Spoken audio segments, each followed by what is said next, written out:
Well, hello there, folks. Dr. Grimes here. This is a little different from what you're used to. Normally, I'm in the classroom and I'm walking around, I'm talking about the slides that are up on the screen. But I know that as I record this and as you are watching this, that I am out of the office on the day that you're watching this because of some personal conflicts. So I wanted to make sure that we didn't have to rearrange our schedule in order to get this chapter in. When I made the schedule for the semester, it was before I knew about this conflict, and I had a pretty tight schedule laid out, as you know. This particular chapter was scheduled initially for today, and I knew that if I just took this day off, we either had to ignore this chapter or we had to push everything back one day. And I hate doing that because I like to save a couple of days at the end of the semester just in case there's weather problems, hurricane days, anything like that, snow days. With the benefit that if we get to the end of the semester and we haven't had to move any days, then we've got a couple of days to kind of take it easy. So the best way to get this chapter covered is for me to record this video. I appreciate you taking the time to watch it. It'll be similar to the lectures that we have in class, except that I'm going to be sitting here at my desk while you're watching it on your laptop or tablet or phone or something like that. And I just won't be walking around and asking questions, and we won't have as much opportunity to interact. Maybe that'll make this go a little quicker. But you should, from the very beginning here, expect that this is probably going to be 45 minutes to an hour, just like a regular class lecture would be. But we're going to hit the highlights of this particular chapter just like we do in class. I'm going to try to really emphasize the things that you might need to know for test purposes so that it was all almost like everything went on as normal. The chapter that we're talking about here today is called Creating and Managing Teams, and it is in the section of organizing in the functions of management. You'll remember that Fayol said that planning, organizing, leading, and controlling are the main functions that all managers do. Actually, he said there were 5, but we've simplified it to those: planning, organizing, leading, and controlling. We just a week or so ago got through the section on what planning looks like, and we're talking about organizing now. And this is the final piece of the puzzle that we're talking about organizing. That we've talked about how we organize the environment that we're in, the jobs that we have, and now we're talking about working as teams. Incidentally, that's really important as you get into the workplace, because it's going to be very rare, unless maybe that you're in some specific area of accounting or something, that you won't have to work in teams from time to time. That's why in the School of Business we assign a lot of group work just to get you used to working with people, perhaps that you don't know, perhaps that have different skills than you, but you'll be working in teams for the rest of your life. And understanding how those teams work is important. That's what this chapter is all about. So let's move through here. What is a group? There's a little bit of a difference between groups and teams. Groups, as you see here, are 2 or more people who interact together, who are individuals, interdependent. That means that in order to accomplish some goal, they've got to work together. They come together to achieve specific goals, and there are different types of groups. Formal groups are groups that are put together with a purpose by somebody who's looking at a bigger picture of things with the intention that this group is going to solve some problem. An informal group is a group that kind of puts themselves together because they see something that is outside the scope of what the manager or the leader has directed them to do. Keep those in mind as we start talking about groups and teams. Researchers have shown that groups that are put together to accomplish some purpose go through some pretty predictable stages.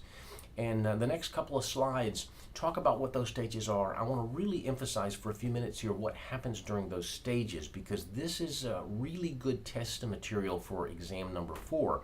Being able to pick out, if I give you a scenario of this is what's going on, what stage is this group probably in.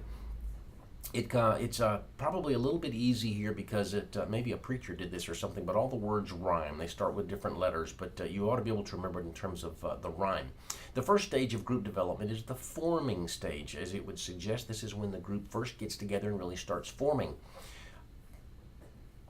There's a typo there, as you see. It should be on the second line and then determine instead of de-knee. I don't know what happened there. But in the forming stage of group development, perhaps you have been assigned to a group by your leader or your boss or your coach or something like that, And maybe you don't know all these people. In a perfect world, you're going to know these folks. You're going to already know what their strengths are, their weaknesses are, who the leaders are, who the troublemakers are, who the slackers are, and whatnot. But in a lot of cases, you're put together in a group, especially if you just join an organization, you don't know those people yet. And so in the forming stage, we're kind of talking a little bit, trying to get to know each other, trying to learn what everybody brings to the group, who's the one who's good at detail, who's the one that's good at organizing things, who's the one that's good at keeping us on track, who's the one that is going to cause us to lose a lot of time, waste a lot of time doing things that aren't really necessary, but also who are my friends. In the event that we have some disagreements, which of these folks are probably going to be more likely to be on my side? If it comes down to a vote, which ones are going to support me? Which ones am I going to support? So in the forming stage, we're just building relationships. We're getting to know each other. We're really thinking about why they put us together to begin with. What is it that we're supposed to be doing? We're thinking about who might be good leaders. Do I want to step up and be a leader? Do I think that this person is probably more natural at it? But in the forming stage, not much gets done other than some social kinds of things. So the first stage, again, unless we are put into a group with people we already know, this is going to take a little while so that we kind of get to know each other. Even in a situation where we are put together into a team or a group with people we know well, we may not have to spend a lot of time thinking about your skills and things like that, but we do have to kind of start figuring out who's in charge here, who's the leader here. And even if we know that this person tends to take leadership roles, we still got to figure out, why are we here? What are we doing? What's our purpose? What is it that we are trying to accomplish?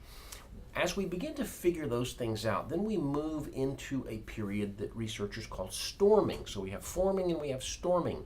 Storming, as it might suggest, is when the weather is bad. There's thunder, there's lightning, there's probably arguments or disagreements, whether we are really aggressively arguing and fighting or whatnot. At least there's some pushback.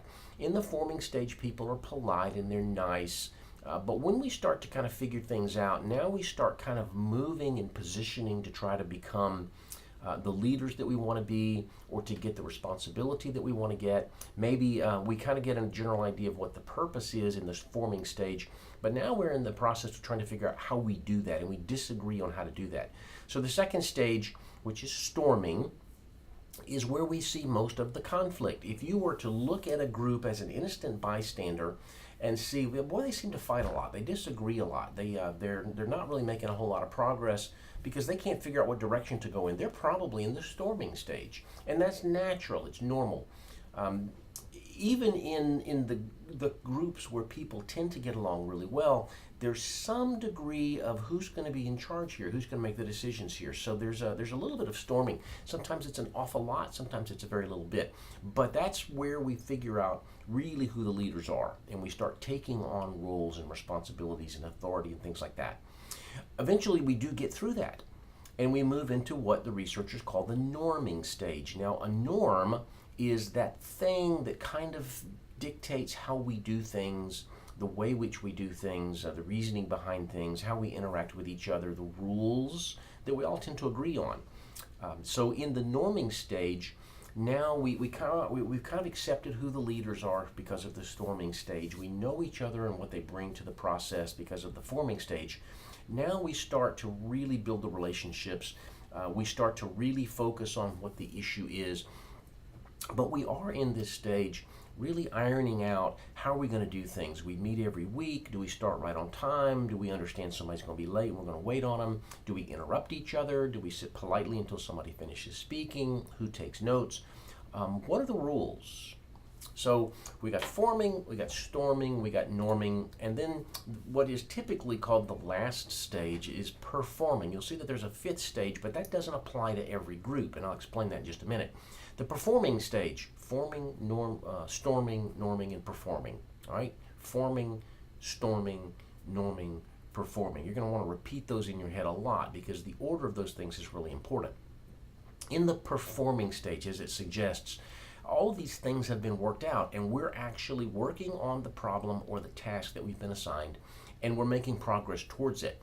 Now, one thing we want to remember is that these tend to happen in this order, but it's not necessarily the case that once we have finished with the storming that we're done with it.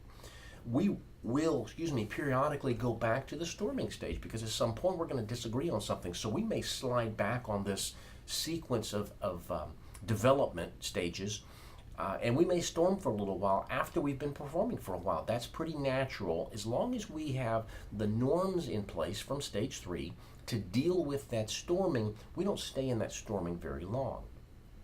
So the performing is when we really start getting stuff done. And it's instead of it being a sequence 1, 2, 3, 4, it's really a kind of a pinball machine, because we may go from forming to storming to norming, back to storming, back to norming, up to performing. Somebody new gets added to the group, so we go back to forming again. And we kind of move around depending on what's going on at the time in the group. So remember that it's not a linear thing, at least in the big picture. At first it kind of is. But we move back and forth between the groups, or between the stages, as different things happen in our group. Now, at some point now, we've been working for a while. We've already formed, we know each other, we've stormed, and we've kind of set things in order. We've normed and figured out what the rules are, and we've been performing for a while. And at some point, we do what it was that we were asked to do. And now we have a situation where we say, okay, we have finished the task, what now? In some cases, we say, thank you for your service, this is really, really good work, y'all go back to your regular jobs, and the group ends, which is the stage 5 adjourning. But in some cases, folks say, great, you did a wonderful job on this, thanks for solving this problem, here's a new problem. Now, at that point, the structure that we have in terms of who the leaders are and what the norms are, things like that, may not be appropriate to this.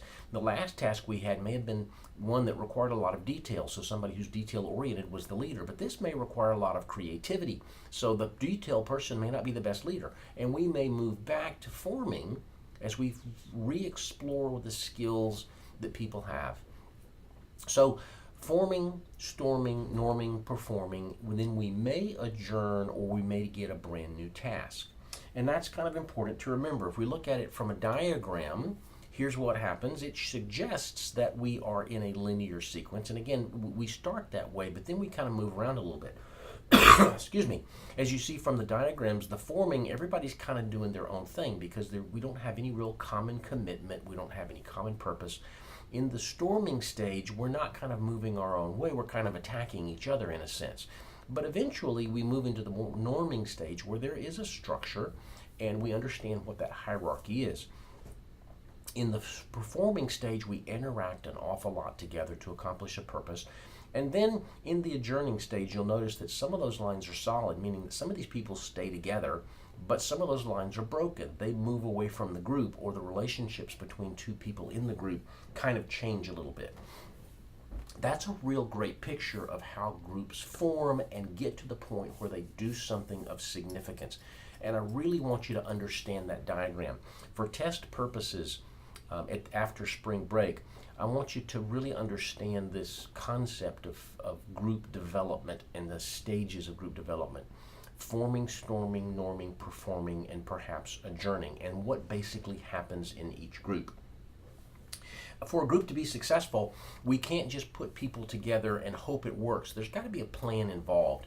So when we are probably in that norming stage, at least, maybe even in that forming stage, certainly as we as leaders put together the groups that are going to be working on projects, we got to take into account what's going to be needed to do this thing. If we want somebody to create a policy for something, we got to have people that have different skills.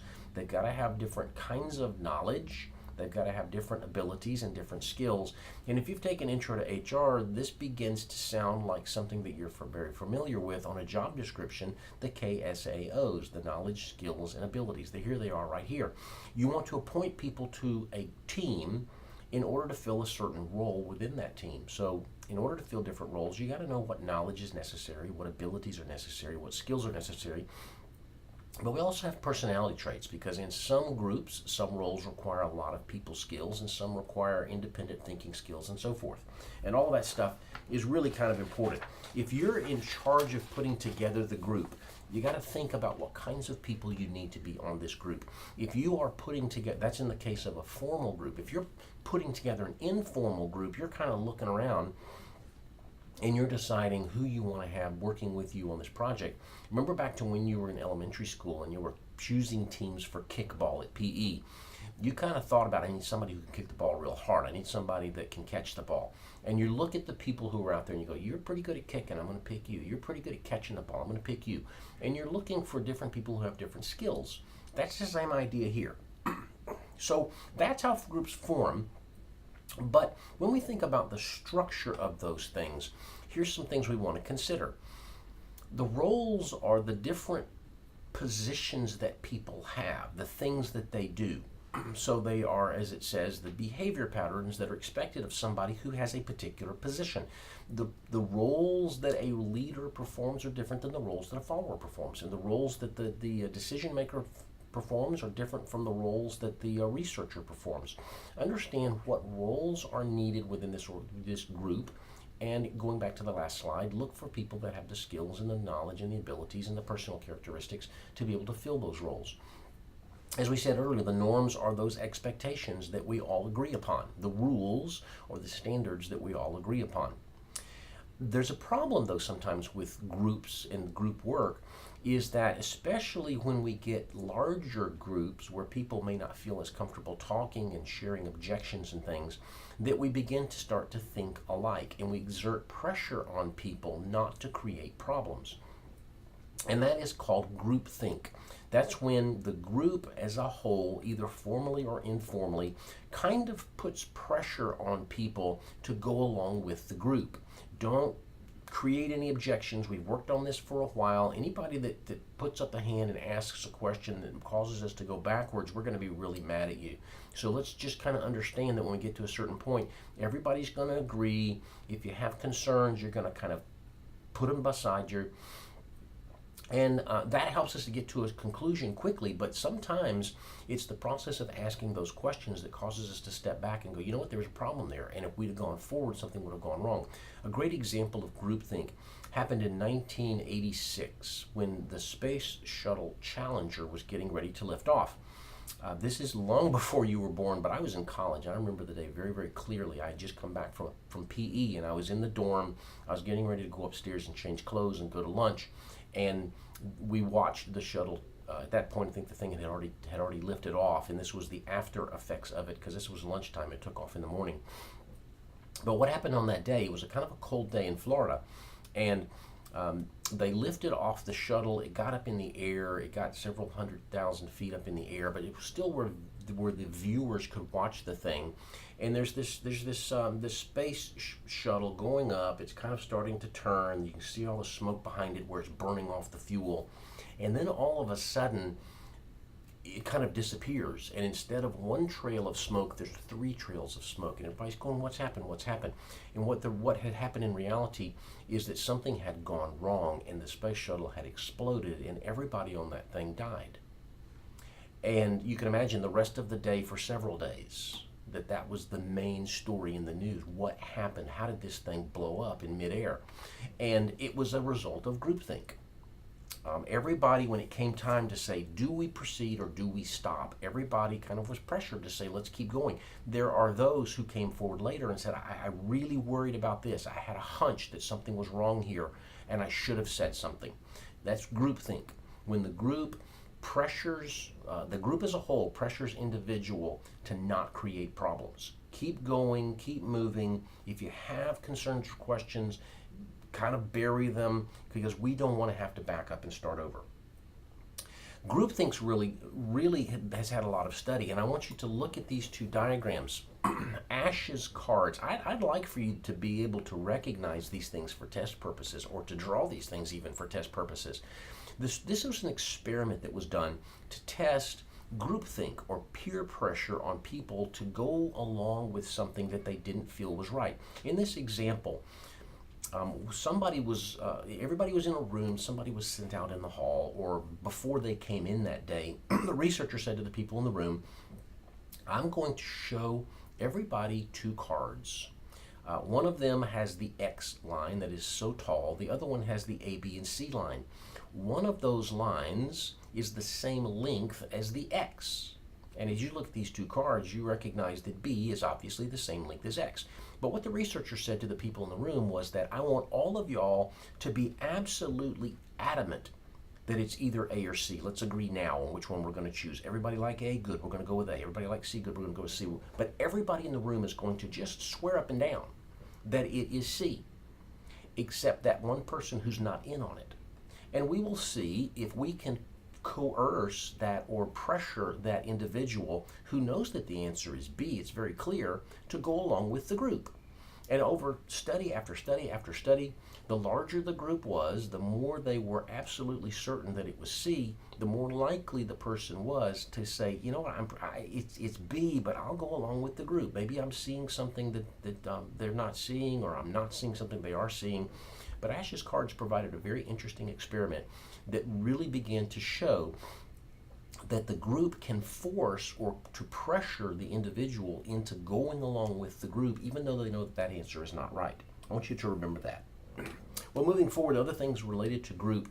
Status is the rank that we have within the group. Certain roles afford members more status than others. When you think about it from a college professor standpoint, a professor has more status than an associate professor, who has more status than an assistant professor, who has more status than a senior lecturer, than a lecturer, etc. And all of those folks have more status than an administrative assistant. Social loafing is a term that you guys may not know the actual wording for, but you know what it means.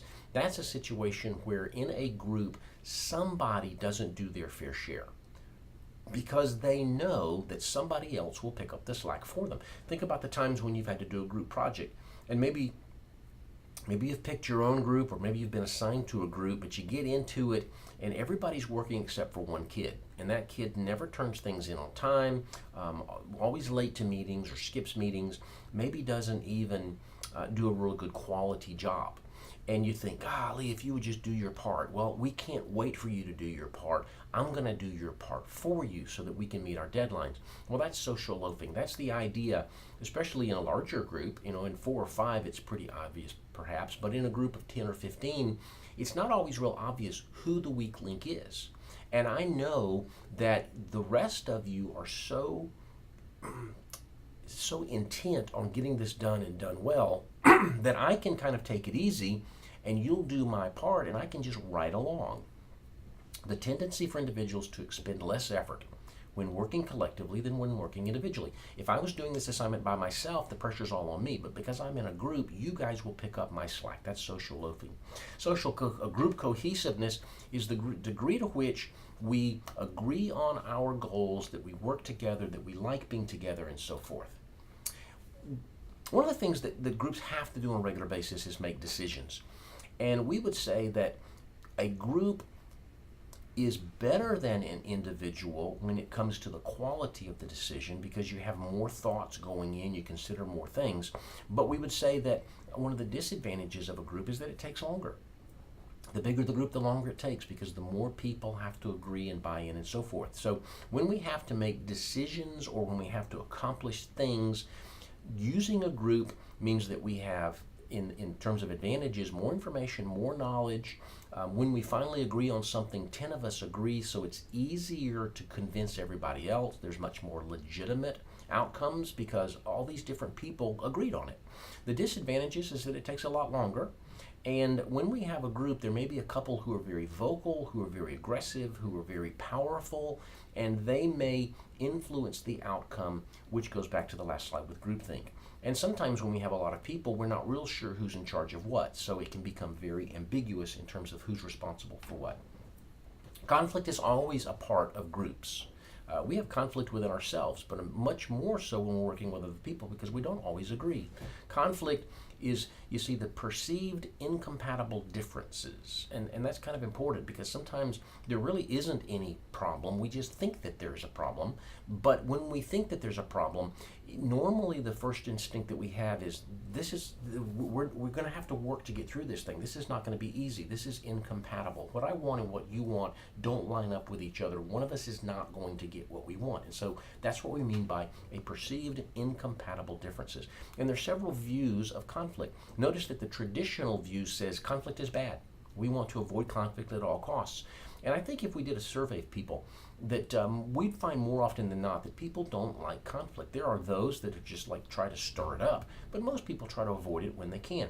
The traditional view says that conflict is bad and we got to avoid it. We got to agree. The human relations view of conflict is important, and it says that conflict is natural. Conflict is going to happen. We shouldn't try to avoid it, and it can actually be good, because conflict causes us to step back and look at things and maybe see things that we haven't seen before. So conflict is not bad. It should not be avoided. Maybe we don't look for conflict, but when it shows up, we don't back away from it. Another view of conflict is the interactionist conflict view. That is that conflict is necessary to avoid perform effectively. So the traditional view says avoid it. The human resources view says it's natural. The interactionist view says maybe we should even create some. There's different types of conflicts. Functional conflicts deal with the functions that we have to do and kind of help us to move forward. But dysfunctional conflicts are things that sidetrack us and prevent us from working on the things that we need to work on. I want you to really know this chart. In fact, I'm probably going to ask you to draw this chart for the test purposes. Notice as you look at the chart here, not so much the part that's at the bottom, but the actual chart here. If we were to draw a chart on a piece of paper, we'd have an up and down axis and a side to side axis. And I don't remember which one's X and which one's Y. I think this is X and that's Y. But up and down, we have group performance. We have high performance, we have low performance. We get a lot done, we get nothing done. Across the bottom, we have how much conflict there is. No conflict, a lot of conflict. Notice that when we have no conflict, we probably don't get much done.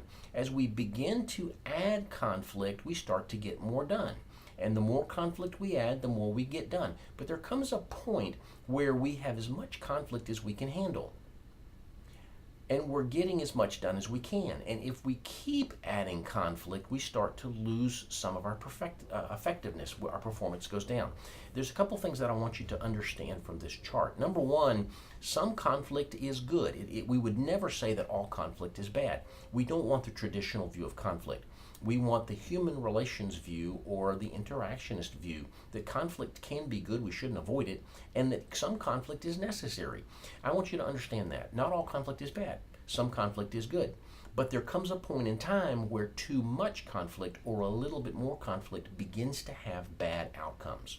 So if I asked you to draw this, you'd certainly want to say, this is the level of conflict here. This is the performance that we're seeing as a result of it.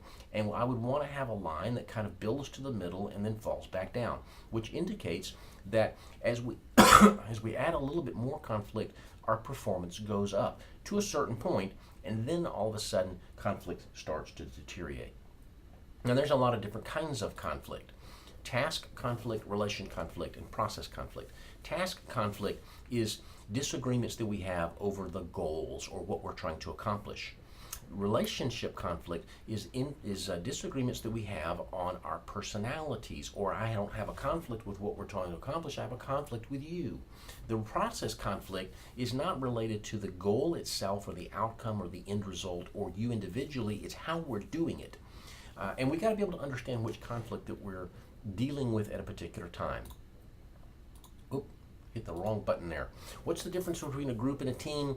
Groups, we work on a specific goal, trying to get things done. Work teams typically are in a more organized setting where we have to be able to get stuff done using our skills. Different types of teams. I'm going to just hit this very briefly here because the lecture's getting a little bit long. You're tired of listening. Sometimes we have teams that are specifically set up to solve a specific problem. Sometimes we have a team that there's no real leadership and we just kind of work together and we understand who's going to do what without any formal leadership or management. Cross-functional teams, or where we say, you know, we don't just want 4 people from the softball team, we want 1 from softball and 1 from golf and 1 from tennis, and we want somebody from student government. Different areas bring different perspectives. Virtual teams are those that work not in the room together, but through email, through video conference technology, whatnot. How do we get effective work teams? Well, it's important that we know that we're going to be much more effective if we all understand what the goal is. We're all working towards the same thing. A team is working towards a championship. We have that same goal. Relevant skills. Going back to the team aspect, we wouldn't want a softball team that had all home run hitters but had no defensive abilities, because we might hit home runs, but we could have a lot of errors and give up a lot of runs. Mutual trust. Think about a time when you were part of a team where you didn't really trust somebody else who was on the team. It created lots of problems. But a team that everybody does trust, we understand each other, we get along, you're going to do your part, you're going to carry your load, is very important. And a unified commitment.